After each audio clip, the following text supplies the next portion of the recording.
ஓம் சாந்தி. எல்லோரும் குஷியாக இருக்கிறீங்களா? 19/7/2024 பாப்தாதா சொல்கிறாங்க, இனிமையான குழந்தைகளே, நீங்கள் இரட்டை கிரீடதாரி ராஜாக்களாக ஆகணும். அதனால் அளவற்ற சேவை செஞ்சு உங்களுடைய பிரஜைகளை உருவாக்குங்க. சங்கமயுகத்தில் தான் நீங்கள் சேவை செய்யணும், வேறு வாய்ப்பு கிடையாது.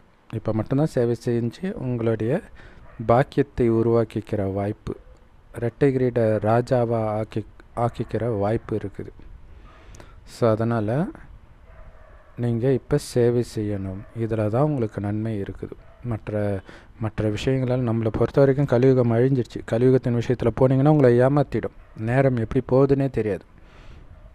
ஸோ அதனால் சேவையில் மூழ்குங்கள். கேள்வி,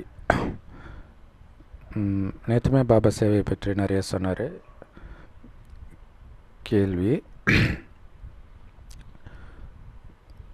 இந்த பழைய உலகம் அழியறதுக்கு முன்னாடி குழந்தைகளாகிய நீங்கள் என்ன அலங்காரம் பண்ணிக்கணும்?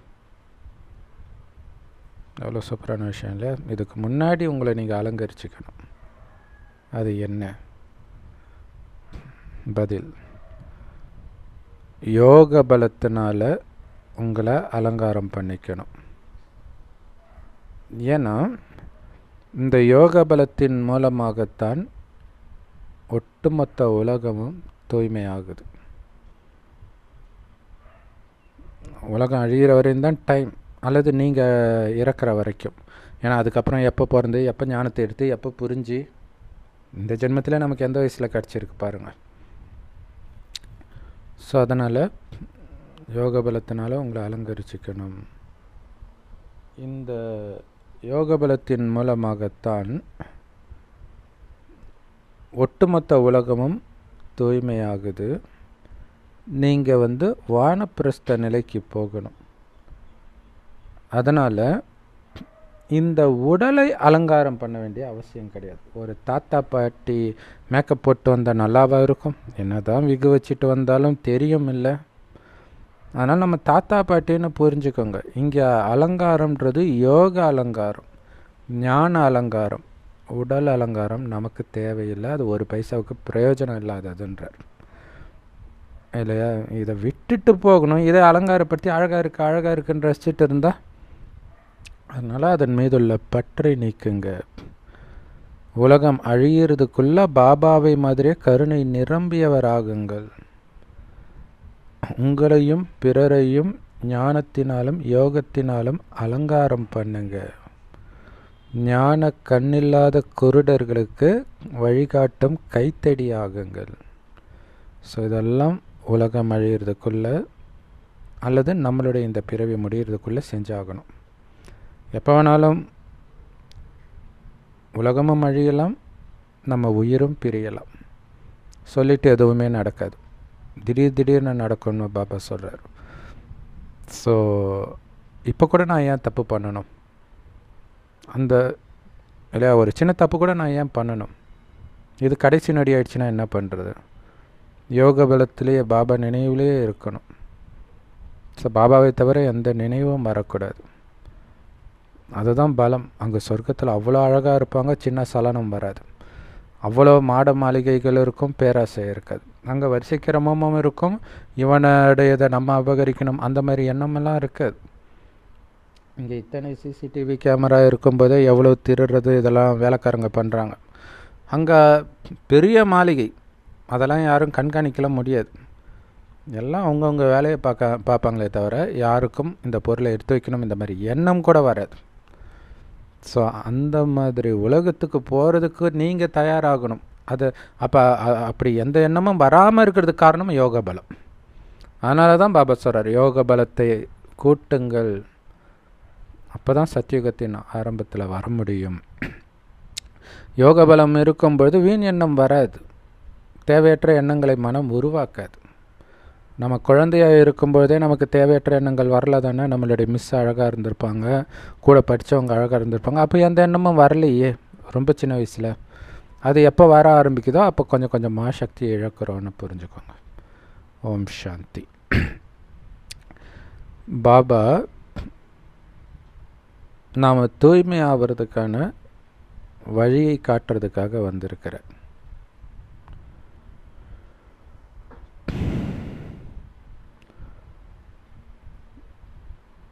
மனிதர்கள் இதற்காகத்தான் கடவுளை கூப்பிட்டாங்களே, தூய்மையாகிறதுக்கான வழியை காட்டுறதுக்கு. அழுக்காக இருக்கிற எங்களை தூய்மையாக்குங்க அப்படின்னு தான் கூப்பிட்டாங்க. ஏன்னா உலகமே அழுக்கான உலகமாக இருக்குது. தூய்மையான உலகம்லாம் கடந்த காலம் ஆயிடுச்சு, இப்போ கிடையாது. அது மலையேறி போயிடுச்சு அந்த காலம்லாம்னு சொல்லுவாங்களே, அந்த மாதிரி 5000 வருடம் முன்பு இருந்த அந்த பரிசுத்தமான உலகம் இப்போ இவ்வளவு அழுக்காயிடுச்சு. ஸோ எப்போ அந்த தூய்மையான உலகம் கடந்த காலமாக ஆச்சுன்னு யாருக்கும் தெரியாது. அது போய் எவ்வளவு காலம் ஆச்சுன்னும் யாருக்கும் தெரியாது. பாபா தான் இந்த பிரம்மா உடலில் பிரவேசமாகி இந்த விஷயத்தெல்லாம் புரிய வைக்கிறார்னு நம்ம புரிஞ்சுக்கிறோம். ஏன்னா நீங்கள் தான் கூப்பிட்டீங்க, அழுக்கான எங்களுக்கு தூய்மை ஆகிறதுக்கான வழியை சொல்லுங்க அப்படின்ட்டு. நாம் முதலில் தூய்மையான உலகத்தில் தான் இருந்தோம், இப்போ அழுக்கான உலகத்தில் இருக்கிறோன்றதை புரிஞ்சுக்கிறோம். இந்த உலகமே இப்போ மாறிட்டு இருக்குது இல்லையா? இப்போ இந்த சங்கமேகத்தில் என்ன ஆகிட்டு இருக்குது? புது உலகமாக மாறிட்டு இருக்குது. ஒரு பக்கம் உலக அழிவுக்கான விஷயம் நடக்கிறதையும் பார்க்குறோம், இன்னொரு பக்கம் விலங்குகள் கூட தன்னுடைய குணத்தை சத்தியுகத்துக்காக மாற்றுறதையும் பார்க்குறோம். ஒரு பக்கம் மோசமான விலங்குகள், இந்த நாய் கடிக்கிறது, அதுவும் நடந்துட்டு இருக்குது. அதே நேரத்தில் சிங்கம் புல்லை சாப்பிட்றத, புலி புல் சாப்பிட்றதெல்லாம் கூட பார்க்குறோம். ஸ்டீமரில் ஒரு குடும்பம் போயிட்டு இருக்குது, அது கூடவே எல்லா பறவைகளும் ஒன்றா வருது. இது சத்தியுகத்தில் நடக்கும்ன்றார், புஷ்ப விமானம் பின்னாடியே வரும்ன்ட்டு. ஸோ அதெல்லாம் உருவாகிட்டு இருக்கிறதையும் பார்க்குறோம். ஸோ புது உலகத்துடைய காலம் எவ்வளவு, பழைய உலகத்துடைய காலம் எவ்வளவு அப்படின்னு யாருக்குமே தெரியாது உங்களை தவிர. இப்போ ஒரு ஸ்ட்ராங்கான பில்டிங் கட்டினா கூட அது எவ்வளவு காலத்திற்கு தாங்கும்னு சொல்ல முடியும். அதே மாதிரி பலகீனமான பில்டிங் கட்டினீங்கன்னா அதோடைய ஆயுள் இவ்வளவு காலம்தான், அதையுமே சொல்ல முடியும். ஆனால் பாருங்கள், இந்த ஒட்டுமொத்த உலகத்துடைய ஆயுள் எவ்வளவு காலம்னு மனிதர்களுக்கு தெரியல. அப்போ அதை சொல்கிறதுக்காக கண்டிப்பாக பாபா வருவார். சொல்கிறார், குழந்தைகளே, இந்த பழைய அழுக்கான உலகம் முடிகிற நேரம் வந்துடுச்சு. புது உலகம் ஸ்தாபனை ஆக போகுது. அதனால் புது உலகத்துக்கு தயாராகிடுங்க அப்படின்னு சொல்கிறார். இங்கேருந்து அமெரிக்காவுக்கு போனோன்னா நிறைய பொருட்செலவு, அதுக்கு உங்களை நிறைய தயார்படுத்திக்கணும். இங்கே எதுவும் கிடையாது, வீட்டில் உட்கார்ந்தபடி நீங்கள் புது உலகத்துக்கு தயாராகிறீங்க. இப்போ இந்த கலியுகத்தில் நீங்கள் பார்க்குற எந்த பிரச்சனையும் எந்த தட்டுப்பாடும் இருக்காது. ஏன்னா விளைச்சல் கம்மியாக இருக்குது, மனிதர்கள் அதிகமாயிட்டாங்க, எப்படி சாப்பாடு கிடைக்கும்? ஆனால் அங்கே விளைச்சல் அதிகமாக இருக்கும், மனிதர்கள் ரொம்ப குறைவாக இருப்பாங்க. அது மட்டும் இல்லை, அந்த விளைச்சல் அவ்வளோ ஆரோக்கியமானதாக, இந்த ரசாயன மருந்து அடிக்கிறது இதை எதுவுமே இருக்காது. மனிதர்கள் நல்லா ஐடியில் வேலை செஞ்சு கிராமத்து பக்கம் நிலத்தையெல்லாம் வாங்கி கடைசி காலத்தில் உழுது பயிர் செஞ்சு சுத்தமான உணவை சாப்பிட்ணுன்னு நினச்சிட்டு இருக்கிறாங்க. கலியுகத்தில் எப்படி சுத்தமான உணவு கிடைக்கும்? ஸோ புது உலகத்தில் தான் சுத்தமான உணவு கிடைக்கும். அதைத்தான் தங்க யுகம், சுகதாமம், சுகத்தின் உலகம்னு சொல்கிறோம். ஸோ அங்கே போகிறதுக்கு முயற்சி பண்ணணும். இது துக்கதாமம், கண்டிப்பாக இது முடிவுக்கு வந்தே ஆகணும். இந்த சுகதாமத்தின் வரலாறு திரும்ப நடந்தாகணும். ஸோ இதை நீங்கள் ஒவ்வொருத்தருக்கும் புரிய வைங்க. பாபா நமக்கு வழி கொடுக்கிறார், அந்த சுகதாமத்துக்கு போகிறதுக்கான வழி. உங்களை ஆத்மான்னு உணர்ந்து என் ஒருவனை மட்டும் நினைவு செஞ்சுக்கிட்டே இருங்க. அதான் வழி.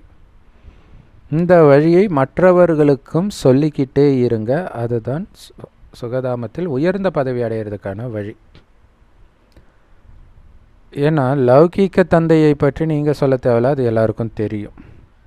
ஆனால் இந்த பரலௌகிக தந்தையை பற்றி யாருக்குமே தெரியாது. பரலௌகிக தந்தைக்கிட்ட இருந்து நேரடியாக நீங்கள் தான் கற்றுக்குறீங்க. ஆனால் நீங்கள் தான் சொல்லி புரிய வைக்கணும். ஏன்னா அவங்க கடவுள் எங்கும் நிறைந்தவர்னு தப்பாக புரிஞ்சுக்கிறாங்க. கல் மண்ணிலெல்லாம் அவர் இருக்கிறாரு, மீன் முதலையிலெல்லாம் அவர் அவதாரம் எடுத்திருக்கிறாரு, 84 லட்சம் ஜீவராசிகளில் அவர் இருக்கிறாரு, இப்படியெல்லாம் மனிதர்கள் சொல்லிட்டாங்க. இதோடைய அர்த்தம் என்னென்னா யாருக்குமே கடவுளை பற்றி தெரியாதுன்றது தான். ஏன்னா அப்பாவை பற்றி தெரிஞ்சுக்கிட்டாதானே அவங்க புரிஞ்சிக்கவே முடியும். அவங்க நினைக்கிற மாதிரி கல் முள்ளெல்லாம் கடவுள் இருக்கிறார், எங்கும் நிறைந்தவராக இருக்கிறாருன்னா கடவுள்கிட்ட இருந்து ஆஸ்தி அடையிற விஷயமே கிடையாது. அவர் எப்போவுமே எல்லா இடத்துலையும் இருக்கிறார். அப்போ எப்படி நீங்கள் அவர்கிட்ட இருந்து ஆஸ்தி அடையிறது? தனியாக ஒரு இடத்துல இருந்தார்னா அவர்கிட்ட இந்த ஞானம் இருந்தால் அதை கொடுத்து தானே ஆஸ்தியை கொடுக்க முடியும். அதற்காகத்தானே கடவுளை வழிபடுறாங்க. எங்கும் ஜடமாக இருக்கிற கடவுளை எதுக்கு வழிபட போகிறாங்க? ஜடமாக இருக்கிற நதியை, சூரியனை, இதெல்லாம் வழிபட்டுட்டு இருக்கிறாங்க. கடவுள் யாருன்னு தெரியாததுனால. அதே மாதிரி தேவதைகளை வழிபடுறாங்க. ஆனால் அந்த தேவதைகளுடைய தொழில் என்னன்னு அவங்களுக்கு தெரியாது. தேவதைகளாக நாம தான் இருந்தோம் ஒரு காலத்தில்ன்றதும் தெரியாது. தெரிஞ்சால் தன்னைத்தானே வழிபடுவாங்களா? ஸோ இந்த விஷயத்தை பற்றியெல்லாம் முற்றிலும் அறியாதவர்களாக இருக்கிறாங்க. ஸோ அதனால் முக்கியமான விஷயத்தை புரிய வைங்க. முதல்ல வெறும் படத்தை வச்செல்லாம் யாருமே எதுவுமே புரிஞ்சிக்க முடியாது. நீங்கள் தான் புரிய வைக்கணும். அப்படி புரிய வச்சா கூட எல்லாரும் புரிஞ்சுக்கிறது கிடையாது. அதுவும் இருக்குது. பாவம் மனிதர்களுக்கு அப்பாவை பற்றியும் தெரியல, அப்பாவுடைய படைப்பை பற்றியும் தெரியல, அந்த படைப்பு எப்படி ஆரம்பத்தில் உருவாக்கப்பட்டதுன்னு தெரியல. அதனால் பிக் பேங் தியரியும் இதையும் சேர்த்து இணைச்சி ஒரு தியரியை உருவாக்குறாங்க, ராமாயணத்தையும். ஸோ அதை நம்ம ஜென்ரல் வீடியோவில் போட்டிருக்கிறோம்.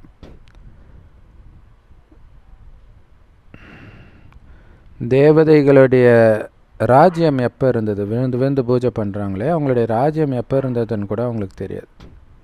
நாங்கள் அதெல்லாம் தெரிஞ்சிக்க விரும்பலை, எங்களை கும்பிட விடுங்க, இப்படி வாதம் பண்ணிகிட்டு இருக்கிறாங்க.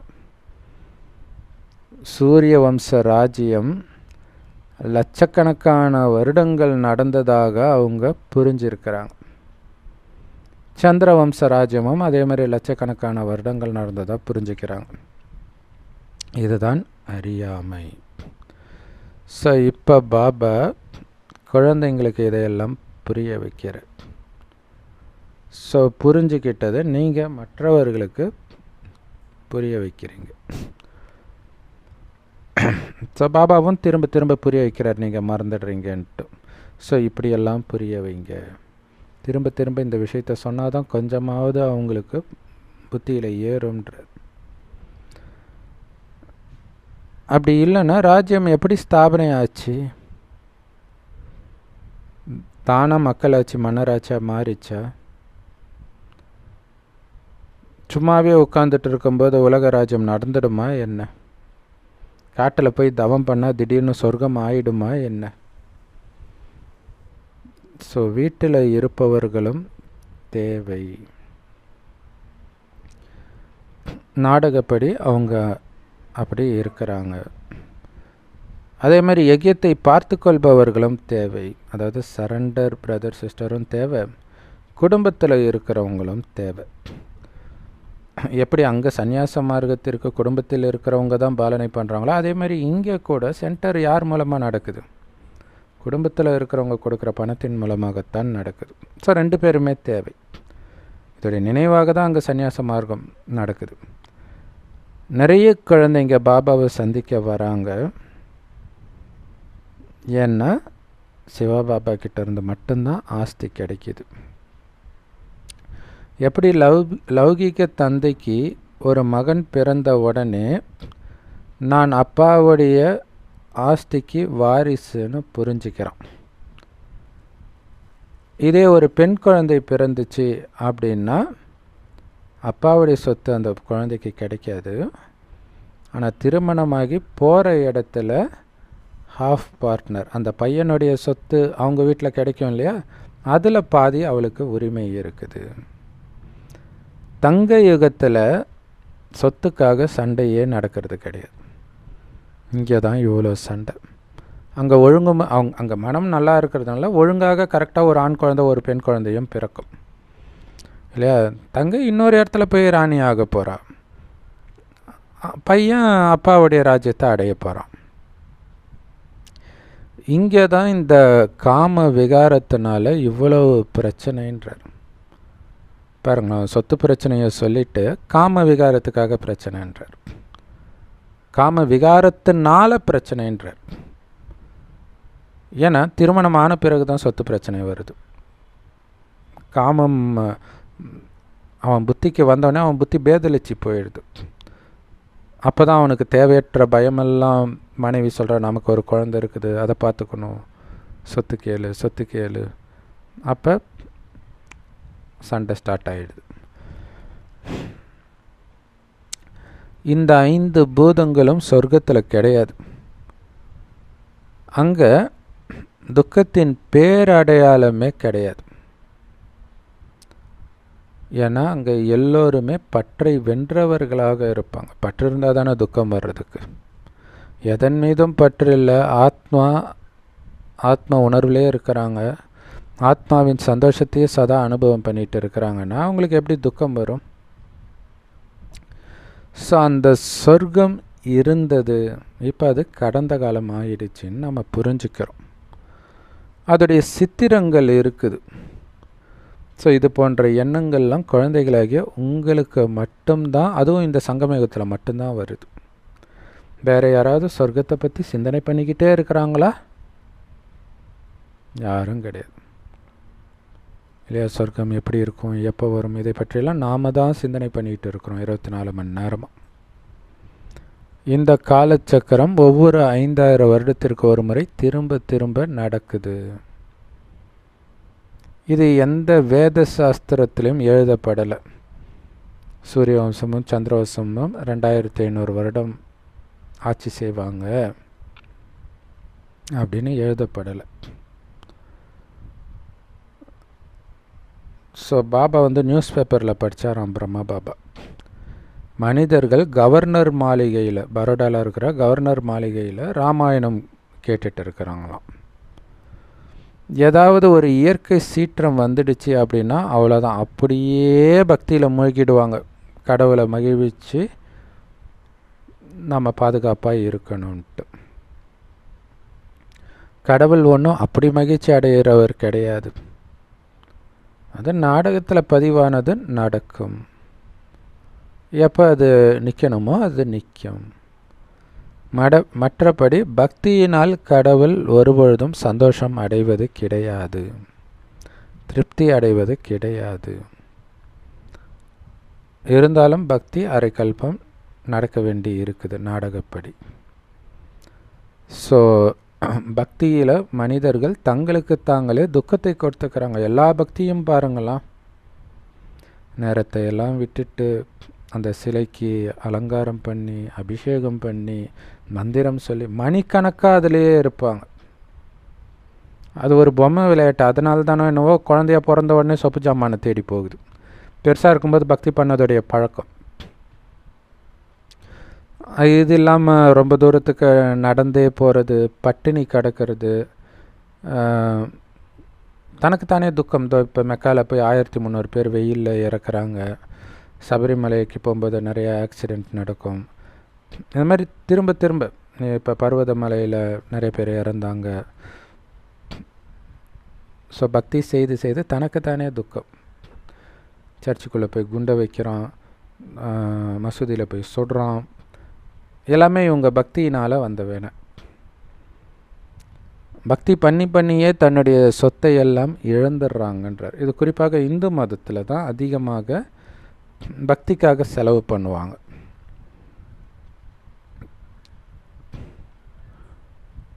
ஸோ யாரோ ஒருத்தர் தான் இந்த விஷயத்தெல்லாம் புரிஞ்சிக்கிறாங்க.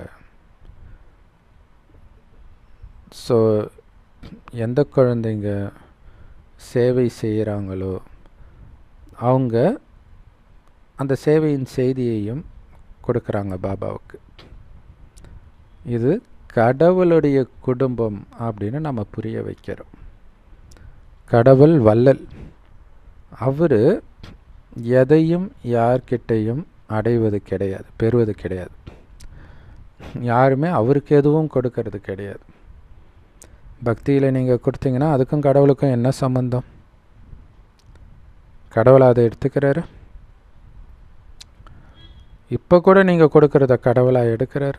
உங்களுக்காக உங்கள் ராஜ்யத்தை நீங்கள் உருவாக்குறீங்க, அதற்காக நீங்கள் செலவு பண்ணுறீங்க சேவை செய்கிறதுல. ஆனால் பக்தி மார்க்கத்தை பொறுத்த வரைக்கும் அவங்க வேஸ்ட்டு தான் பண்ணுறாங்க, வீணடிக்கிறாங்க அவங்க காசுன்றார். பாபா குழந்தைங்களை கேட்குறார், நான் எவ்வளவு ஆஸ்தி உங்களுக்கு கொடுத்திருந்தேன், சொர்க்கத்தின் எஜமானர்களாக உங்களை ஆக்கி இருந்தேன், அதெல்லாம் இப்போ எங்கே போச்சு? எப்படி இப்படி ஏழை ஆனீங்கன்னு கேட்குறார். ஒரு அப்பா எப்படி இருக்கும்? பையனுக்கு நிறைய சொத்தை கொடுத்துட்டு எங்கேயோ போயிட்டு ஒரு 20 வருஷம் கழித்து வரும்போது அந்த பையன் பிச்சை எடுக்கிறான்னா எப்படி இருக்கும்? அப்படி கேட்குறாரு பாபா. எல்லாத்தையும் கொடுத்தேனே, எப்படி அனைத்தையும் இழந்தீங்க? ஸோ அதை நினைச்சாலே ஐயோ நம்ம இவ்வளோ மோசமாக நடந்துக்கிட்டுமே, இப்போ மீண்டும் அனைத்தையும் அடையணும் அப்படிங்கிற எண்ணம் வரும். ஸோ மீண்டும் அனைத்தையும் கொடுப்பதற்காக நான் வந்திருக்கிறேன். அதனால் பல கோடி மடங்கு பாக்கியசாலிகளாக நீங்களும் ஆகிட்டு இருக்கிறீங்க. மனிதர்களுக்கு பாவம் இந்த விஷயம் எதுவுமே தெரியறது கிடையாது.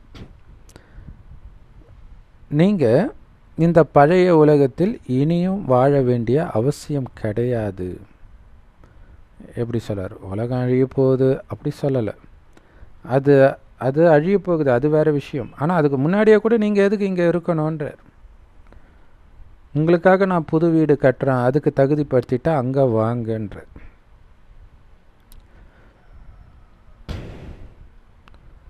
ஒரு குடும்பத்தில் பையன் நல்லா தண்ணி அடிச்சுட்டு அப்பாவை டார்ச்சர் பண்ணுறான். சொத்தை எனக்கு எழுதிவை. அவருக்கு பயங்கர மன உளைச்சல்.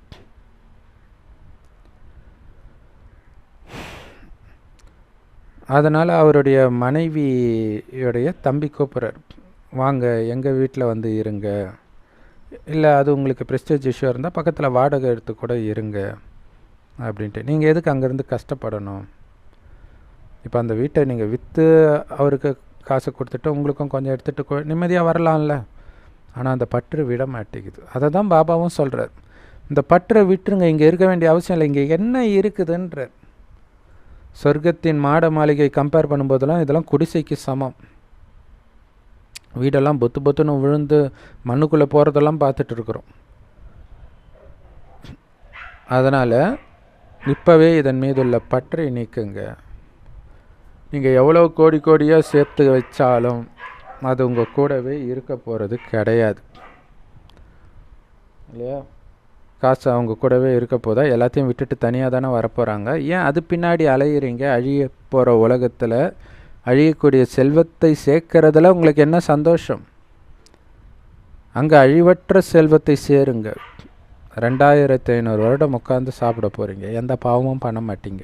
அதனால் அது அழியவே அழியாது. உலக அழிவு நடக்கும்போது அனைத்தும் அழிஞ்சிடும். ஸோ நிறைய பெரிய பில்டிங்லாம் பல மைல் தூரத்துக்கெல்லாம் கட்டுறாங்களாம். இப்போ இந்த காம்ப்ளெக்ஸ் இந்த மாதிரிலாம் கட்டுறாங்க இல்லையா? ஸோ அவ்வளவு செல்வம் சேர்த்து வச்சவங்களாம் இருக்கிறாங்க இப்போ. ஆனால் எல்லாமே அழிய போகுது. அவங்களுக்கு அழிய போகிற நேரத்தில் அந்த செல்வம் கிடைக்குது. ஆனால் உங்களுடைய ராஜ்யம் இருக்கும் பொழுது இந்த பணக்காரர்கள்லாம் அங்கே இருக்கிறது கிடையாது, அங்கே வர்றதே கிடையாது. அப்போ அவங்கள நினைத்து நமக்கு கருணை தான் வரணும். அங்கே அளவற்ற செல்வம் இருக்கும் சொர்க்கத்தில், அழியாததாகவும் இருக்கும். திரும்ப திரும்ப ராஜ குடும்பத்திலே பிறப்பீங்க. இன்னும் போக போக என்னென்ன நடக்குதுன்றதை நீங்களே பார்ப்பீங்க. மனிதர்கள் தங்கள்கிட்ட எவ்வளவு தங்கம் இருக்குது, வெள்ளி இருக்குது, காசு இருக்குது அப்படின்னு பட்ஜெட் போடுறாங்க. ஸோ இது குடும்பத்திலையும் சரி, நாட்டிலையும் சரி. ஸோ இதுதான் பட்ஜெட், அதனால் செலவு இவ்வளோ தான் பண்ணணும் அப்படின்ட்டு.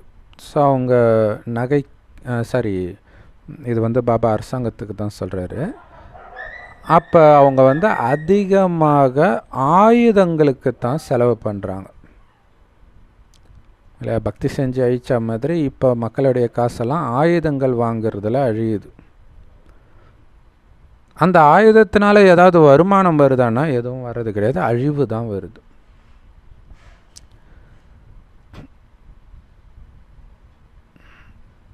அதை அவங்க கூடவே வச்சுட்டும் இருக்க முடியாது, கண்டிப்பாக பயன்படுத்தி தான் ஆகணும்.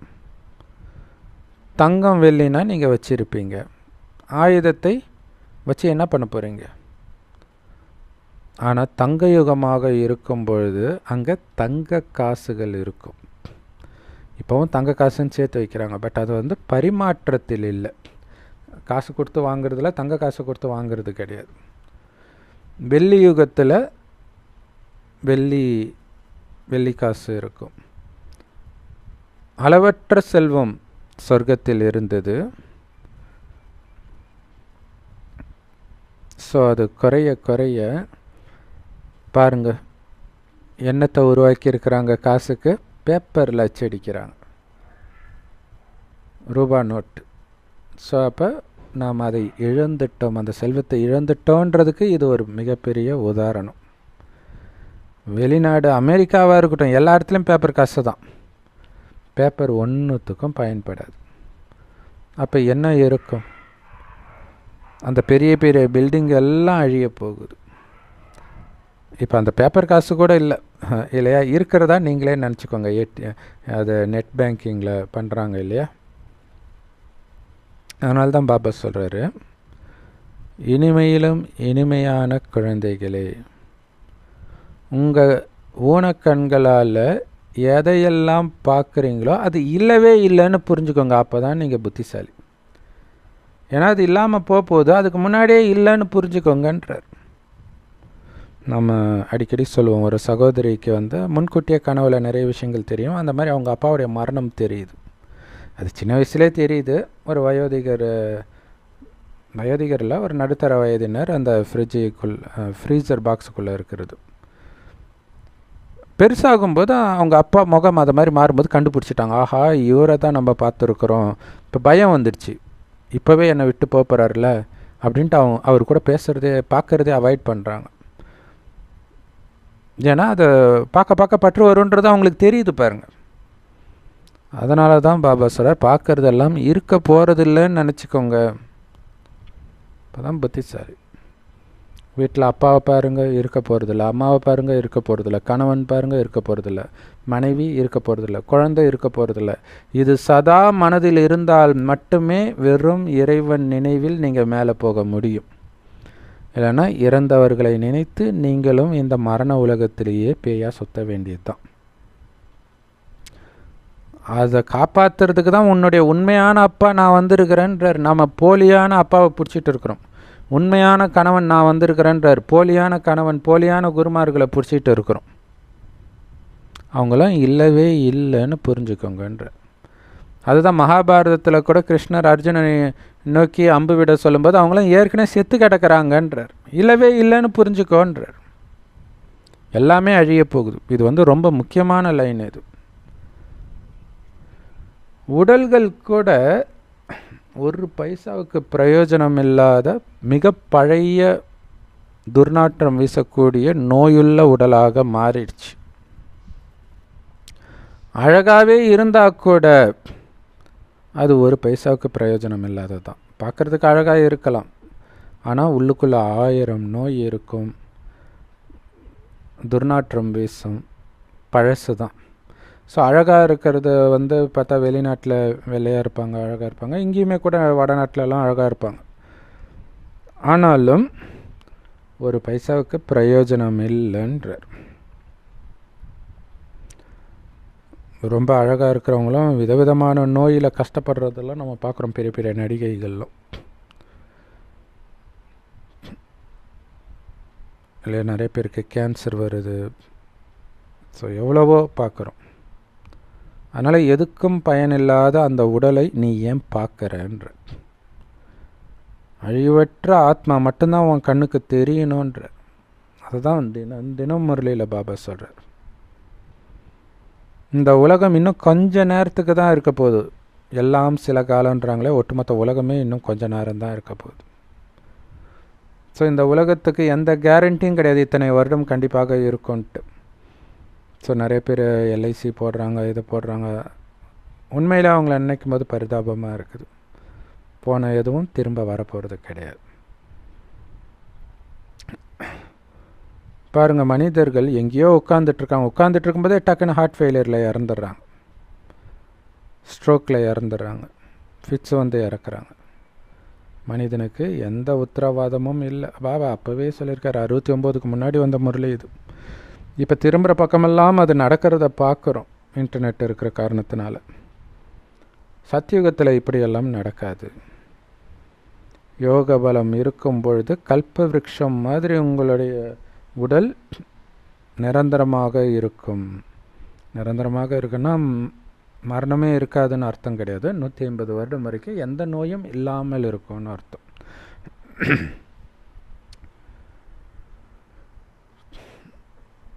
ஸோ பாபாவை நாம் அடைஞ்சிட்டோம். அவர் சொல்கிறார், இந்த உலகத்தில் நீ இருக்க வேண்டிய அவசியமே கிடையாதுன்ற. எப்படி கணவன் கொடுமைப்படுத்தினா அப்பா அன்பான அப்பாவாக இருந்தால் பொண்ணுக்கிட்ட சொல்லுவாங்க, நீ அவன் கூட வாழ வேண்டிய அவசியமே கிடையாது, வா என் வீட்டுக்குன்ட்டு. அந்த மாதிரி பாபா சொல்கிறார், நீ இங்கே வாழ வேண்டிய அவசியமே கிடையாது, வா என் வீட்டுக்கு, சொர்க்கத்துக்குன்னு கூப்பிட்றார். இது அழுக்கான உலகம். யோக பலத்தினால உன்னை நீ இப்போ அலங்காரம் பண்ணிக்கோ, தூய்மையான உலகத்துக்கு நான் அழைச்சிட்டு போகிறேன்ற என் நினைவில் மட்டும் இருக்கணும், அவ்வளோதான். அங்கே குழந்தைகள் கூட யோக பலத்தினால தான் பிறப்பாங்க. ஸோ அது எவ்வளோ பெரிய விஷயம் இல்லை, எவ்வளோ பரிசுத்தமான விஷயம்.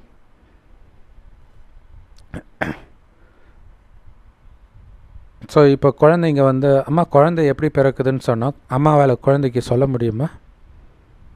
இந்த அருவருப்பான காமத்தினால பிறந்தோன்னு சொல்ல முடியுமா?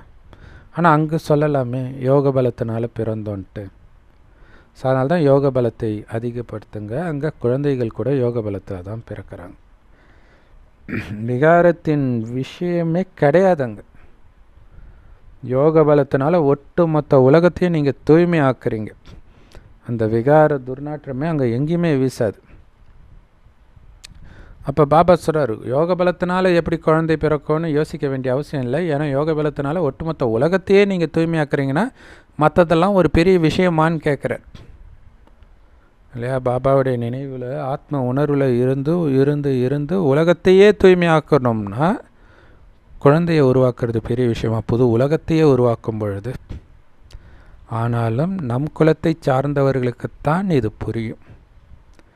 மற்ற எல்லோரும் அவங்க வீடாகிய சாந்தி தாமத்துக்கு போயிடுவாங்க. இருந்தாலும் மனிதர்கள் அதை தங்களுடைய வீடாக நினைக்கிறது கிடையாது. மனிதர்கள் என்ன சொல்கிறாங்க அப்படின்னா, ஒரு ஆத்மா மேலே போச்சுன்னா இன்னொரு ஆத்மா கீழே வரும், அப்படி புரிஞ்சுக்கிறாங்க. அப்படி ஒரு ஆத்மா மேலே போய் இன்னொரு ஆத்மா கீழே வருதுன்னா மக்கள் தொகை எப்பயும் ஒரே மாதிரி இருக்குமே, எப்படி வளர்ச்சி அடைஞ்சிக்கிட்டே இருக்குது? நமக்கு தான் தெரியும், இருந்தவர்கள் மீண்டும் பிறப்பார்கள். இது இல்லாமல் மேலே இருந்தும் ஆத்மாக்கள் கீழே ஆட் ஆகிட்டே இருக்கிறாங்க. அதனால தான் மக்கள் தொகை அதிகமாகிட்டே இருக்குது. நமக்கு மட்டும்தான் படைப்பவரையும் தெரியும், அவரிடமிருந்து படைப்பின் ரகசியமும் தெரிஞ்சுக்கிட்டோம். அதனால் மற்றவர்களுக்கும் இதை புரிய வைக்கிறதுக்கு முயற்சி பண்ணுங்க. அவங்களும் பாபாவுடைய மாணவர்களாகி அனைத்தையும் தெரிஞ்சு சந்தோஷம் அடையட்டுமே, அவர்களும் சொர்க்கத்துக்கு வரட்டுமே. நமக்கு கிடைச்சது அனைவருக்கும் கிடைக்கணும் இல்லையா? ஒரு கிறிஸ்தவர்களுக்கு பார்த்திங்கன்னா அவங்களுக்கு அந்த மதத்தை மற்றவர்களுக்கு சொல்லணுன்ற எண்ணம் இருக்குது. ஏன் பாபா குழந்தைங்களுக்கு இருக்க மாட்டேங்குது? ஸோ உங்கள் தொடர்பில் வரவங்க, ஆஃபீஸில் வேலை பார்க்குறவங்க, கூட படிக்கிறவங்க எல்லார்கிட்டும் சொல்லிக்கிட்டே இருங்க. நாங்கள் மரணமற்ற உலகத்திற்கு போயிட்டு இருக்கிறோம் அப்படின்னு அந்த சந்தோஷமான செய்தியை சொல்லுங்கள். அரை கல்பமாக பொய்யான கட்டுக்கதைகளை தான் நீங்கள் கேட்டீங்க. ராமாயணம், மகாபாரதம், குரான், பைபிள், வேதம், உபநிடதம், அது எல்லாமே பொய்யான கதைகள். அதை உண்மையாக்குறதுக்கு முயற்சி பண்ணி எவ்வளோ சண்டை நடந்துட்டு இருக்குது. ஆனால் இப்போ நமக்கு சத்தியமான தந்தைக்கிட்டேருந்து சத்தியமான ஞானத்தை கேட்டு சத்தியமான உலகத்திற்கு, மரணமற்ற உலகத்திற்கு போயிட்டு இருக்கிறோன்னா எவ்வளவு சந்தோஷம் இருக்கணுன்றார். 2 விஷயம். ஒன்று, நாம் அமரலோகத்துக்கு போகிறோம். இன்னொன்று, இந்த மரண உலகம் அழிய போகுது. ஸோ 2மே நமக்கு சந்தோஷத்தை கொடுக்கக்கூடிய விஷயங்கள் தான்.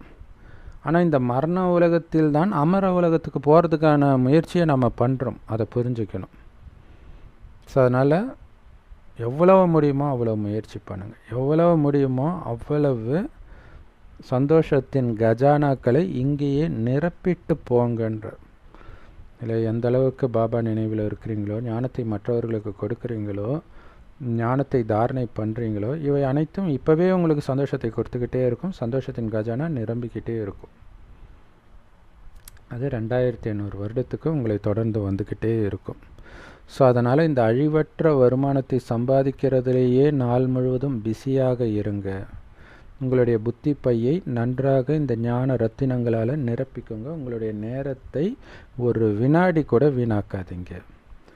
நாம் இப்போ மற்றவர்களுக்கு இந்த சேவை செய்து நம்முடைய புத்தின்ற பையை நிரப்பிக்கணும். பாபா எப்படி நீங்கள் கருணை நிரம்பியவராக ஆகிறதுன்றதை புரிய வைக்கிறார். ஏன்னா நம்ம சாப்பாடு போடுற கருணை கிடையாது. 2500 வருடம் உணவு தட்டுப்பாடு இல்லாத சொர்க்கத்துக்கே அழைச்சிட்டு போகிறோம். உட்கார்ந்தபடி அவன் சாப்பிட்டுக்கிட்டே இருக்கலாம். அது எவ்வளோ பெரிய புண்ணியம். அப்படிப்பட்ட ஞானத்தை ஞான கண்ணில்லாத குருடர்களுக்கு கொடுங்கன்ற. இதுதான் உண்மையிலே கருணை. உங்கள் கருணைக்கு முன்னாடி வள்ளலார் கருணையெல்லாம் ஒரு கருணையே கிடையாது. எந்த சந்நியாசியோ அல்லது நிறைய படித்த வித்வான்களோ நீங்கள் எப்படி கருணை நிரம்பியவராக ஆகுறதுன்ற வழியை சொல்ல முடியாது. ஏன்னா சொர்க்கம் எங்கே இருக்குது, நரகம் எங்கே இருக்குதுன்னே அவங்களுக்கு தெரியாது. அவங்க பெரிய உயர்ந்த பதவியில் இருக்கலாம் அந்தந்த மதத்தில். அதே மாதிரி ஒரு விமானப்படையின் கமாண்டர் இன் சீஃபாக இருக்கலாம், நேவியில், ஆர்மியில் இருக்கலாம். ஆனால் உங்களுக்கு முன்னாடி அதெல்லாம் என்னன்றார், அதெல்லாம் ஏமாத்துறோன்றார் இல்லையா? அது எல்லாம் இந்தியாவை பாதுகாக்கிறதுக்காக அவங்க ஒரு பொறுப்பில் இருக்கிறாங்க. ஆனால் இந்தியாவையே சொர்க்கமாக்கக்கூடிய உங்கள் முன்னாடி அவங்களும் ஏமாத்துறோன்றார், அந்த பதவியில் ஏமாத்துறோன்றார். இன்னும் கொஞ்ச நேரம்தான் இருக்குது. யாருக்கும் சொர்க்கத்தை பற்றி தெரியாது. கமாண்டர் இன் சீஃப் உலகம் அழியறதுல இருந்து காப்பாற்றிட முடியுமா என்ன? இல்லையா? உலகத்தில் நம்பர் 1 பதவின்ற அந்த அமெரிக்க அதிபர் ட்ரம்ப்பையே கொல்றதுக்கு முடிவு பண்ணுறாங்கன்னும் பொழுது யாருக்கும் எந்த கேரண்டியும் கிடையாது. இங்கேருந்து தப்பிச்சு போகணும். எங்கே போகணும்? சொர்க்கத்திற்கு. எப்படி போகணும்? யாருக்கும் தெரியாது. பாருங்கள், எங்கே பார்த்தாலும் சண்டை தான் நடக்குது. ஸோ கடைசியில் ஏரோப்ளேனு,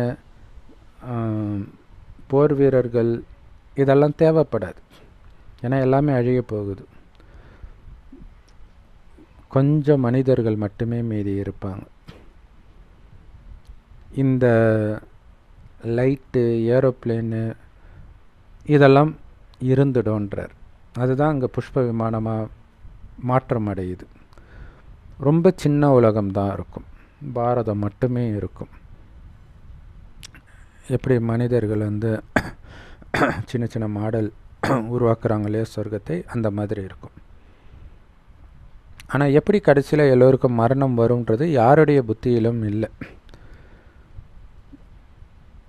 ஸோ மனிதர்கள் ஏதோ மேலேருந்து ஒரு கல் வந்து இது பண்ணோன்னு யோசிச்சுட்ருக்குறாங்க. இங்கேயே தான் மனிதர்கள் அழிச்சிட்ருக்குறாங்களா, அப்புறம் எதுக்கு தனியாக மேலேருந்து வேறு வரணும்? மரணம் உங்கள் கண்ணு முன்னாடி நின்றுட்டு இருக்குதுன்ற அந்த மனிதர்கள் என்ன சொல்லிகிட்டு இருக்கிறாங்க, அறிவியல்காரர்கள், நாங்கள் உட்கார்ந்த இடத்துல பாம்பு போட்டு அனைத்தையும் அழிச்சிடுவோன்னு சொல்கிறாங்க. நாங்கள் எங்கே போடுறோமோ அந்த இடத்துல புல் பூண்டு கூட வளராத மாதிரி அழிச்சிடுவோன்றாங்க. அப்போ உட்கார்ந்த இடத்துல அவங்களால செலுத்த முடியும் அப்படின்னா, இப்போ போர் வீரர்களுக்கெல்லாம் மிலிட்ரிக்கெல்லாம் வேலையே கிடையாது. ஸோ இப்போயே மிலிட்ரி வேலையிலேருந்து தூக்கிறதுக்கான ஒரு சட்டத்தை எடுத்துகிட்டு வந்ததுக்கு பயங்கர போராட்டம் நடந்து ட்ரெயின் எல்லாம் கொளுத்துனாங்க. ஸோ நாட்டை காக்க வேண்டிய மிலிட்ரியே வந்து ட்ரெயினை கொளுத்திச்சு. ஆனால் கடைசியில் அந்த நிலைமை வருன்றார். எல்லாத்தையுமே ரோபோவே பார்க்கும்பொழுது தேவையில்லையே மனிதர்களுக்கு, இல்லை ஏஐ வந்து வேலையெல்லாம் பறிக்குதுன்றாங்க, அது மிலிட்ரி வேலையும் சேர்த்து பறிச்சிடும். ஏன்னா ஒரு ஏரோப்ளேனே மில்லியன் கணக்கான பல கோடி ரூபாய் செலவாகுது. ஸோ அது கூட வேஸ்ட்டு தானே. அதுக்கு இயக்கிறதுக்கு ஆளை எடுத்து அவங்களுக்கு சம்பளத்தை கொடுத்து, அவங்க இறந்து போனால் பென்ஷனை கொடுத்து, சாகிற வரைக்கும் அவங்களுக்கு பென்ஷனை கொடுக்கறது தேவையில்லாத செலவு தானே அரசாங்கத்துக்கு.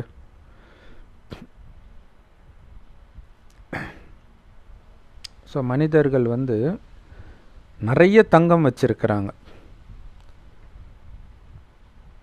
பணக்காரர்கள் டன்னு கணக்கில் வச்சுருக்கிறாங்களாம். அது எல்லாம் உலகம் அழியும்போது கடலுக்கு போயிடும்.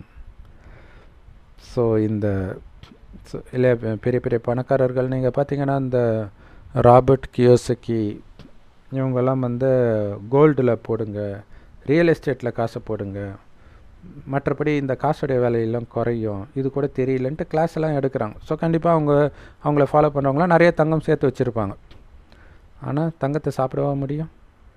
கடைசியில் எல்லாமே கடலுக்குள்ளே போயிடும்ன்ற அது அப்படியே பாரதத்திற்கு வந்துடும்.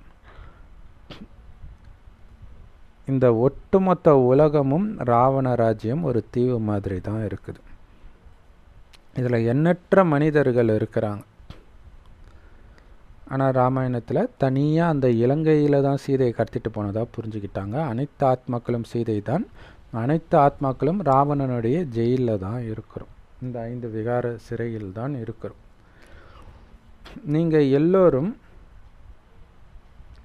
உங்களுடைய சொந்த ராஜ்யத்தை உருவாக்கிட்டு இருக்கிறீங்க. அதனால் இந்த சேவை செய்கிறதுல பிஸியாக இருக்கணும். ஏன்னா உங்கள் ராஜ்யம், நீங்கள் எந்த அளவுக்கு இந்த ராஜ்யத்தை உருவாக்குறீங்களோ அந்த அளவுக்கு உங்களுக்கு பதவி கன்ஃபார்மாக உண்டு. ஆனால் மிலிட்ரியில் சாவரவனுக்கு என்ன பிரதமர் பதவியாக கொடுக்க போகிறாங்க? ஆனால் வெளிநாடுகளில் பார்த்திங்கன்னா மிலிட்ரியில் இருக்கிறவங்க தான் வந்து பெரும்பாலும் அந்த பிரசிடென்ஷியல் கேண்டிடேட், அரசியலுக்கு வர்றது இதெல்லாம் அவங்க தான் பண்ணுவாங்க. அவங்க கம்பல்சரி வந்து மிலிட்ரியில் ஒரு 5 வருஷம் அந்த மாதிரி சர்வீஸ் பண்ணணும். நிறைய நாடுகளில் அப்படி சட்டம் இருக்குது.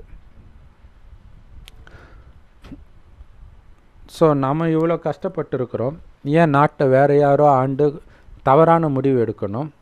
அதுக்கு நாமளே ஆளலாமேன்ட்டு வராங்க. ஜோ பைடன்லாம் அப்படி வந்தவர் தான்.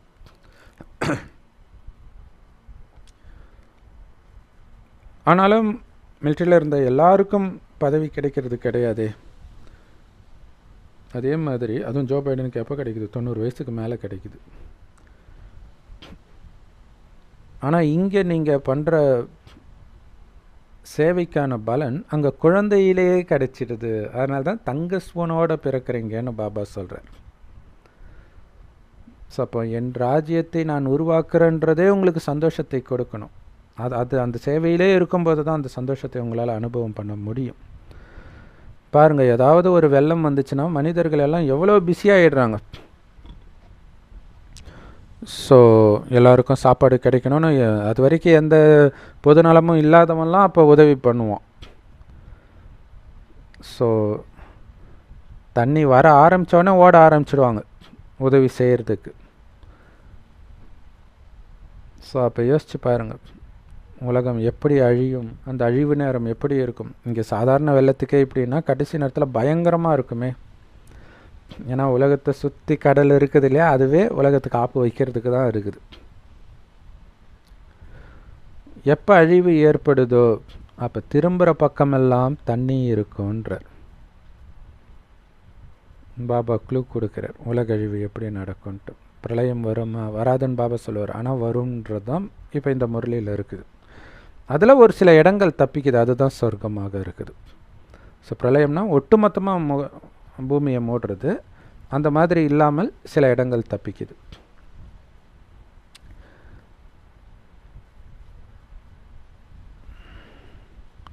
ஸோ நம்முடைய ராஜ்யம் சொர்க்கம், அங்கே பாம்பே கராச்சி எல்லாம் கிடையாதுன்னு நம்ம இப்போ புரிஞ்சுக்கிறோம். அப்போ பாரதமே ரொம்ப சின்னதாக இருக்கும். அதில் இனிமையான நீரின் நதிகள் இருக்கும், யமுனை நதி இருக்கும். அங்கே கிணறுக்கான அவசியம் கிடையாது, ரொம்ப சுத்தமான குடிநீர் கிடைக்கும்ன்றார்.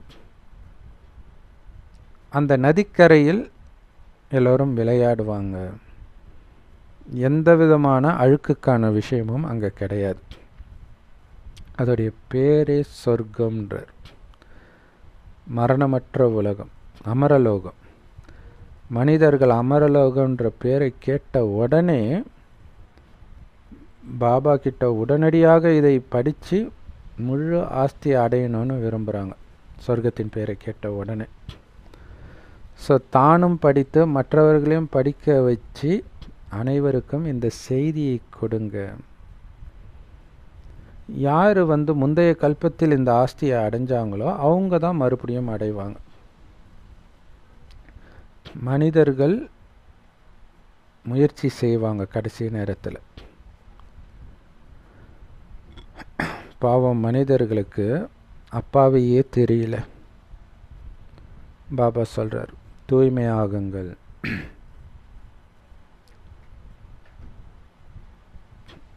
சொர்க்கத்தையே உள்ளங்கையில் நான் கொடுக்குறேன்னா ஏன் நீங்கள் தூய்மையாகக்கூடாது இல்லையா? உள்ளங்கையில் சொர்க்கத்தையே வாங்குறீங்க அப்படின்னா தூய்மையாக இருக்கலாம் தானே. கோயிலுக்கு போனால் கூட நீங்கள் தூய்மையாக போகிறீங்கன்னா, சொர்க்கத்துக்கே போகிறீங்கன்னா நீங்கள் எவ்வளோ தூய்மையாக இருக்கணும். ஸோ அதனால் சொல்லுங்கள், நாங்கள் ஏன் இந்த ஒரு ஜென்மம் மட்டும் தூய்மையாக இருக்கக்கூடாது? ஏன்னா உலக ராஜ்யத்தையே நாங்கள் அடையிறோம். கடவுள் சொல்கிறாரு, இந்த ஒரே ஒரு பிறவி, இந்த கடைசி பிறவி மட்டும் தூய்மையாக இருந்தால் போதும். 21 ஜென்மத்திற்கு தூய்மையான உலகத்திற்கு எஜமானர் ஆகிடுவீங்கன்றார். அங்கே போய் தூய்மையாகிறதுக்கு முயற்சி பண்ண தேவையில்லை. ஏன்னா அங்கே உங்கள் புத்தியை கெடுக்கிறதுக்கு ராவணனே கிடையாது. குழந்தைகளை விட பரிசுத்தமாக இருப்பீங்கன்றார். அந்த உலகத்தின் எஜமானர் ஆவீங்க.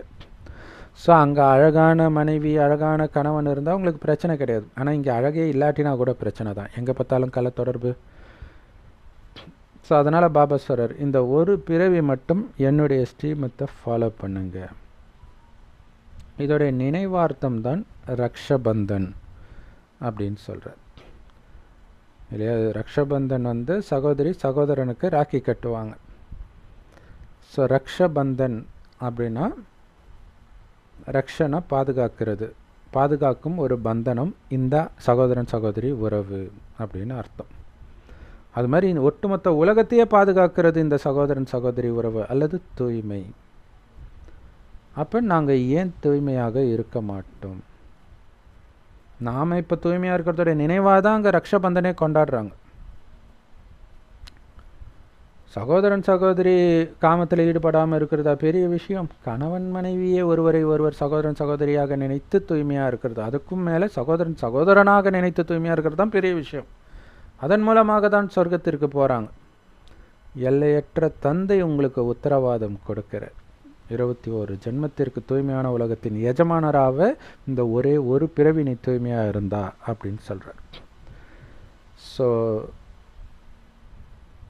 பாபா இந்த பாரதத்திற்கு தான் சொர்க்கத்தின் ஆஸ்தியை கொடுக்கிறார். அதுதான் சுகதாமம்னு சொல்கிறோம். அங்கே அளவற்ற சந்தோஷம் இருக்கும். ஆனால் இது அளவற்ற துக்கம் நிரம்பிய உலகமாக கலியுகம் இருக்குது. இதை நீங்கள் ஒரு பிரபலமானவருக்கு சொல்லி புரிய வச்சிட்டிங்கன்னா கூட மற்ற எல்லோரும் சேர்ந்து கேட்க ஆரம்பிச்சிடுவாங்க. இல்லை, ஒரு மந்திரி வீட்டுக்கு போனீங்கன்னா அவர் மட்டும் தனியாக இருப்பார், அவருடைய கட்சிக்காரங்க நிறைய பேர் இருப்பாங்க, அவங்களும் சேர்ந்து கேட்க ஆரம்பிப்பாங்க. அவங்கக்கிட்ட பேசும்போது யோக பலத்தில் இருந்து பேசுங்க, ரொம்ப முக்கியம். அப்போ அவங்க நேரத்தை மறந்து கேட்பாங்கன்றார். ஏன்னா எடுத்தோடனே பர்மிஷன் கொடுக்க மாட்டாங்க, ஒரு 10 நிமிஷம் தான் சந்திக்கலாம் அப்படி தான் கொடுப்பாங்க. ஏன்னா அவங்க பிஸி, நீங்கள் யாருன்னு அவங்களுக்கு தெரியாது. அப்போ யோக பலத்தில் இருக்கும்போது நம்ம 10 நிமிஷம் தானே கொடுத்தோன்றதே மறந்து கேட்பாங்கன்றார். யாராலையுமே எதுவுமே சொல்ல முடியாதுன்ற. அப்போ யோக பலத்துக்கு எவ்வளோ பெரிய மந்திர சக்தி பாருங்கள். நான் சின்ன வயசில் எனக்கு ஞாபகம் இருக்குது. சின்ன வயசில் எங்கள் அம்மா நல்லா பக்தி பண்ணுவாங்க, அம்மனுடைய புஸ்தகம்லாம் இருக்கும். ஸோ அதை நான் படிப்பேன். இதெல்லாம் படித்தா நமக்கு ஏதோ ஒரு சக்தி கிடைக்கும் அப்படின்ற நம்பிக்கையில் படிப்போம். ஸோ இப்போ சொல்கிறார் பாபா, என் நினைவில் இருந்தால் எதிர இருக்கிறவங்க அப்படியே மந்திரிச்சு விட்டா மாதிரி கேட்பாங்கன்றார். தன்னை மறந்து கேட்பாங்க, நேரத்தை மறந்து கேட்பாங்கன்றார். வாயை திறந்து எதுவுமே பேச முடியாத அளவுக்கு வாயை கட்டி போட்ட மாதிரி இருப்பாங்கன்றார். இதை விட என்ன வேணும் உங்களுக்கு? ஸோ 15 நிமிஷம் 20 நிமிஷம் மட்டும் கேட்கலான்னு உட்காந்தவங்க மணிக்கணக்காக நீங்கள் சொல்கிறத கேட்டுட்டு இருப்பாங்க, 1 மணி நேரம் கூட கேட்பாங்கன்ற. ஆனால் அதுக்கு உங்களுக்கு அந்த அளவிற்கு யோக பலம் வேணும், தேக உணர்வே இருக்கக்கூடாதுன்ற. இங்கே நீங்கள் சங்கமயோகம் ஃபுல்லாக சேவை சேவை சேவை சேவையை தவிர வேறு எதையும் பண்ணுறதில்ல. அதில் தான் உங்களுக்கு நன்மை இருக்குது. இங்கே சேவைன்றதில் யோகமும் கலந்துருக்கு, அதை புரிஞ்சுக்கணும். பாபா நினைவோடு சேவை செய்யும்போது தான் அது முழுமையான சேவை, இல்லைன்னா அது வேலை, அவ்வளோதான். ஸோ இதில் தான் உங்களுக்கு நன்மையே இருக்குது. இதன் மூலமாக தான் நீங்கள் ராஜா ஆகுறீங்க, ராஜாதி ராஜா ஆகுறீங்க. ஸோ நீங்கள் ராஜா ஆகணும். ஆனால் இன்னும் பிரஜைகளே உருவாக்கலைன்னா எப்படி நீங்கள் ராஜா ஆக முடியும்? பிரஜைகளை உருவாக்குனா தானே ராஜா ஆக முடியும். யோசிச்சு பாருங்கள். நரகத்தில் ஒருத்தன் ஆட்சி செய்வான், இன்னொருத்தன் படையெடுத்து அந்த ராஜாவை துரத்திட்டு அந்த பிரஜைகள் மீது ஆட்சி செய்வாங்க. பிரஜைகள் ஏற்கனவே இருப்பாங்க. ஆனால் நாம் பிரஜைகளை உருவாக்குறோம் இப்போ இந்த ஞானத்தை கொடுத்து. அங்கே சண்டைக்கான விஷயம் எல்லாம் கிடையாது.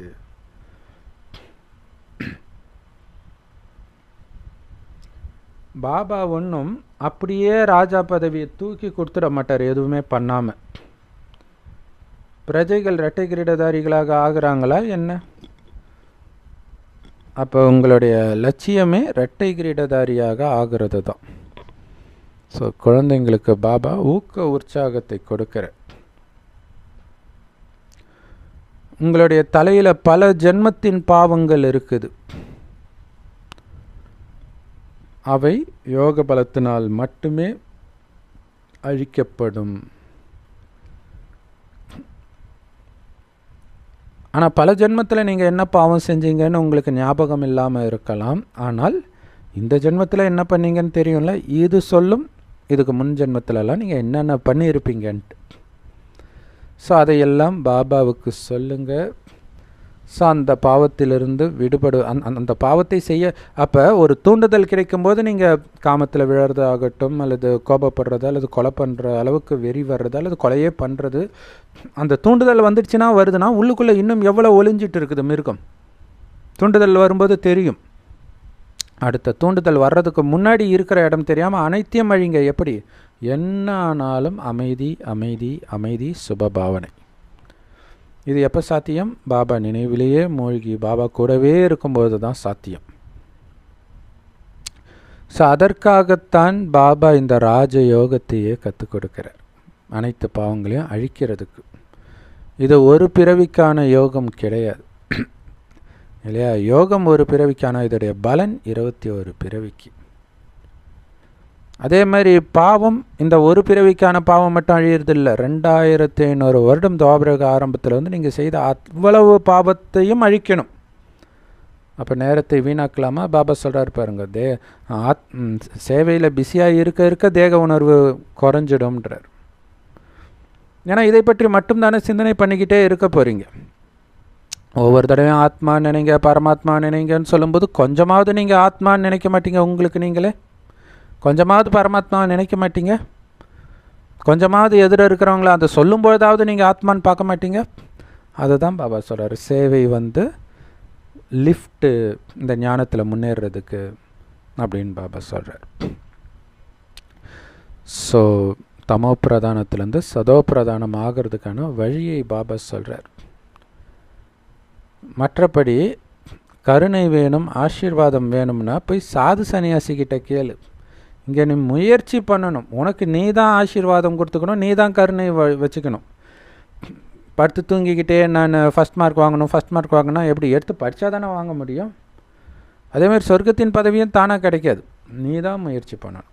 நீ தான் தமோ பிரதான குணத்தை எல்லாம் நீக்கிறதுக்கு கவனம் வச்சு சதோ பிரதானமான குணம் தாரணை ஆகிறதுலையும் கவனம் வச்சுக்கிட்டே இருக்கணும். பாபா நினைவில் இருந்துக்கிட்டே இருக்கணும். மற்றபடி கருணை ஆசீர்வாதம்லாம் இங்கே கிடைக்காதுன்றார். ஸோ ரொம்ப அற்புதமான முறையை கொடுத்த அன்பான பாபாவுக்கு அன்பு நினைவுகள் மற்றும் காலை வணக்கம்.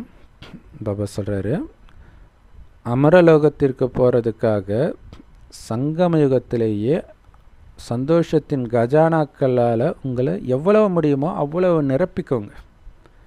ஞானத்தை பற்றி சிந்தனை செய்வதன் மூலமாக, மற்றவர்களுக்கு எடுத்து சொல்வதன் மூலமாக. ஒரு வினாடி கூட இந்த பொன்னான சங்கமயுகத்தின் நேரத்தை வீணாக்காதீங்க. இது சம்பாதிக்கிற நேரம்.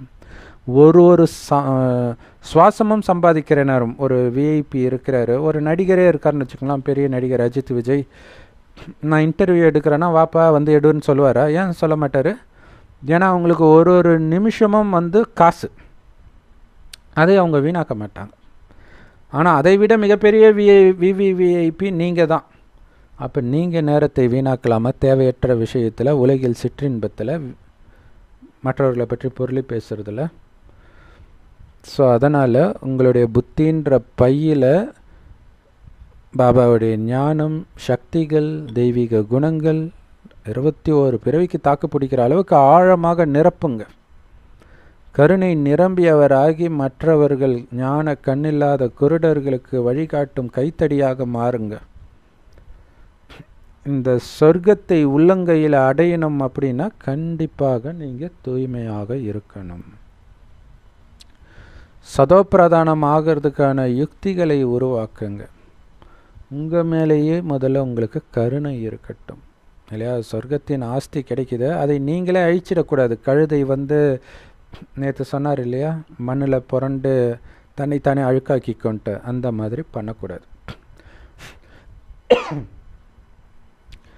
பாபா அலங்காரம் படுத்துறத அலங்கோலப்படுத்திடக்கூடாது.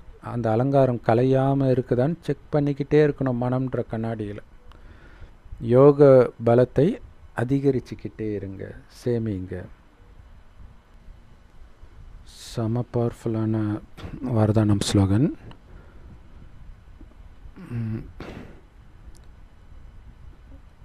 பாபாவுடைய துணையை நிரந்தரமாக அனுபவம் செய்யக்கூடிய, இணைந்த ரூபத்தில் அனுபவம் செய்யக்கூடிய விசேஷ நடிகர் ஆகுங்கள். அதுக்கு விளக்கம், குழந்தைங்க எப்போ தன்னுடைய மனசிலிருந்து பாபான்னு சொல்கிறாங்களோ அப்போ அந்த இதயத்தை கொள்ளை கொள்ளும் திலாராம் உடனடியாக அங்கே ஆஜராகிடுறாருன்றார். பாபான்னு கூப்பிட்டோன்னே அவன் கூட இருக்கிறேன்றார். ஸோ அவரே கூட இருக்கிறாருன்னும் போது நமக்கு என்ன கவலைன்றதும் உங்களுக்கு ஞாபகம் இருக்கணும். அப்படி இல்லைன்னும் பொழுது தான் நீங்கள் கதற ஆரம்பிச்சிடுறீங்க. அதுதான் நிச்சய புத்தி, தைரியம் இதெல்லாம் இருக்கணும். நிச்சய புத்தி வைஜெயந்தி, நிச்சய புத்தி தான் வெற்றி கொடுக்கும்னு பாபா சொல்கிறார். உலக அழிவின் போது எங்கே இருந்தாலும் பாபா அப்படின்னு அவருடைய நினைவில் இருந்தீங்கன்னா என் கூட தான் இருக்கிறீங்க, உங்களுக்கு ஒன்றும் ஆகாது, தைரியமாக இருங்கன்றார்.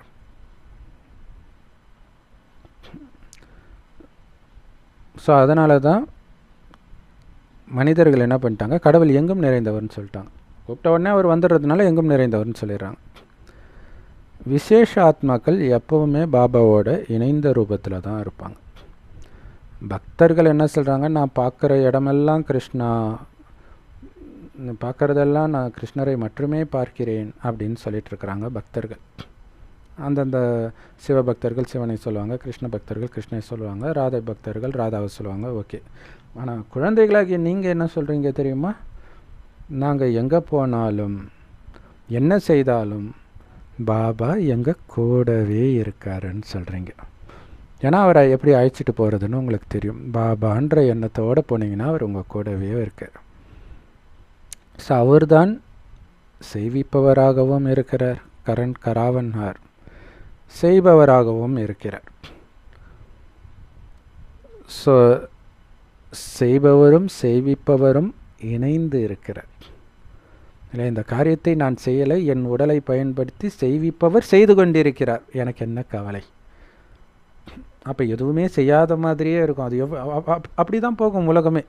நீங்கள் சின்ன வயசுலலாம் பாருங்களேன், இந்த 20 வருடத்தில் முதல் 20 வருடத்தில் என்னென்ன படிச்சிங்க அதெல்லாம் இப்போ உட்காந்து படித்து பாருங்களாம். நான் எதுவுமே தெரியலன்னு வச்சுக்கோங்களேன். இப்போ நீங்கள் படிக்க முடியுமா? அப்போ எப்படி அது நடக்குதுன்னே தெரியாது. எப்போ அந்த நானுன்ற அகங்காரம் வருதோ அப்போ தான் உங்களால் எல்லாமே கஷ்டப்பட்டு பண்ண வேண்டியதாக போயிடும். கடவுளே பண்ண வைக்கிறார், அவரே பண்ணுறார், அவரோடு நான் இணைஞ்சிருக்கிறேன். இந்த உணர்வோடு எந்த காரியத்தையும் யார் செய்கிறார்களோ அவங்க தான் விசேஷ பார்ட்டுதாரி, விசேஷ நடிகர், ஹீரோ பார்ட் நடிக்கிறவங்கன்னு சொல்கிறார். செம்ம பவர்ஃபுல் வரதானம் ஸ்லோகன். அதோட செம பவர்ஃபுல் ஸ்லோகனில் பாபா சொல்கிறாரு, இந்த பழைய உலகத்தில் இருக்கிற ஒவ்வொரு வினாடியும் நான் ஒரு விருந்தாளியாக வந்திருக்கிறேன், ஒரு விருந்தினர் இல்லையா? இன்னொருத்தவங்க சொந்தக்காரங்க வீட்டுக்கு விருந்தாளியாக நீங்கள் போவீங்க இல்லையா? அப்போ போகும்போது நீங்கள் அங்கே உங்களுடைய அகங்காரத்தை காட்ட மாட்டீங்க, உங்கள் வீட்டில் காட்டுவீங்க, அங்கே காட்ட மாட்டீங்க, ஏன்னா அது உங்கள் வீடே கிடையாது. அதே மாதிரி தான் இந்த பழைய உலகம் என் இது கிடையாது, இந்த வீடு என் இது கிடையாது, இது என்னுடைய கணவன் கிடையாது, இது என்னோடய மனைவி கிடையாது, இது என்னுடைய குழந்தை கிடையாது, இவங்க வீட்டில் நான் விருந்தாளியாக தங்கி இருக்கிறேன் அப்படின்னு புரிஞ்சுக்கிட்டாலே நான் யார் தெரியுமான்ற அந்த பழைய அகங்காரத்தை எல்லாம் வெளியே போன்னு உங்களால் சொல்ல முடியும். அப்பால போ சாத்தானேன்ட்டு அந்த பழைய சமஸ்காரத்துக்கும் பழைய எண்ணங்களுக்கும் விடை கொடுக்க முடியுன்ற. அது காமமாகட்டும், கோபமாக இருக்கட்டும், பற்று இருக்கட்டும், பேராசை இருக்கட்டும், அகங்காரம் இருக்கட்டும். நான் ஒரு விருந்தாளி, என்னை அவங்க உபசரிக்கிறாங்க, அதுக்கே நாங்கள் நன்றி கடன் பட்டிருக்கிறேன்னு நினைக்கிறீங்கன்னா உங்களுக்கு இருக்க இடம் கொடுத்தவங்க மேலே உங்களுக்கு காமம் வருமா, கோபம் வருமா? எந்த நேரம் வேண்டுமானாலும் அங்கேருந்து போகணும் போது அவங்க மேலே பற்று வருமா? பேராசை அகங்காரம் தான் வருமா? ஸோ எதுவுமே வராது. ஸோ அதுக்கு இது மந்திர சொல், உங்களை விருந்தாளின்னு புரிஞ்சுக்கோங்கன்றது. அப்போ தானாக சமஸ்காரமெல்லாம் போயிடும். போகலைன்னா விருந்தாளின்னு புரிஞ்சிக்கல, சொந்தம் கொண்டாடுறீங்க, அதான் பிரச்சனை இல்லையா? தமிழில் ஒன்று எங்கள் அம்மா சொல்லுவாங்க, என்னமோ சொல்லுவாங்க, ஊர் பிடாரியை அண்டை வந்த பிடாரி வந்து துரத்திச்சான் அப்படின்ட்டு. ஸோ அந்த மாதிரி இன்றைக்கி உலகம் அப்படி மாறி போயிடுச்சு இல்லையா? திடீர்னு யாராவது வருவாங்க, வந்து உங்களை உங்கள் வீட்டை விட்டு துரத்துவாங்க. ஸோ அந்த மாதிரி ஆகுது இல்லையா? விருந்தாளியே சொந்த வீடுன்னு நினைக்க ஆரம்பிச்சிடுறாங்க இல்லையா? வீட்டில் வாடகை இருக்கிறவங்க அந்த வீட்டை எப்படி அபகரிக்கிறதுன்னு நினைக்கிறாங்க. ஸோ இந்த மாதிரி ஒரு மோசமான உலகமாக இருக்குது. ஆனால் அந்த உலகத்துலேயோ உங்கள் வீடே உங்களது கிடையாதுன்னு நீங்கள் நினச்சிங்கன்னா பழைய சமஸ்காரம் வெளிப்படாது. அப்படி உங்ககிட்ட இருந்து அபகரிக்கணும்னு இருந்ததுன்னா அது நம்மளுடைய புண்ணிய கணக்கு, பாபா வைக்கிற டெஸ்ட் பேப்பர். அப்பையும் உங்களுடைய அசுரகுணத்தை வெளிப்படுத்த விடாமல் பார்த்துக்கணும். அசுரகுணம் அப்படி வெளிப்படுது உள்ளுக்குள்ளே இருந்தால் கூட, எட்டி பார்த்தா கூட அதை அழிக்கணும். நீ அமைதியான ஆத்மா தானே, பாபாவுடைய குழந்தை தானே, இது எதுவுமே உன்னிது இல்லை தானே, ஏன் பதற, உன்னிதுன்னு நீ நினச்சிட்டியா அப்படின்னு உங்களுக்குள்ளே மிரட்டணும் உங்கள் மனசை. என்ன நீ தேவையில்லாத எண்ணத்தை உருவாக்குற அப்படின்ட்டு. ஓம் சாந்தி. செம்ம powerful murli. Love you Bap Dada. Thank you Bap Dada. குஷியாக இருங்க, குளிர்ச்சியாக இருங்க.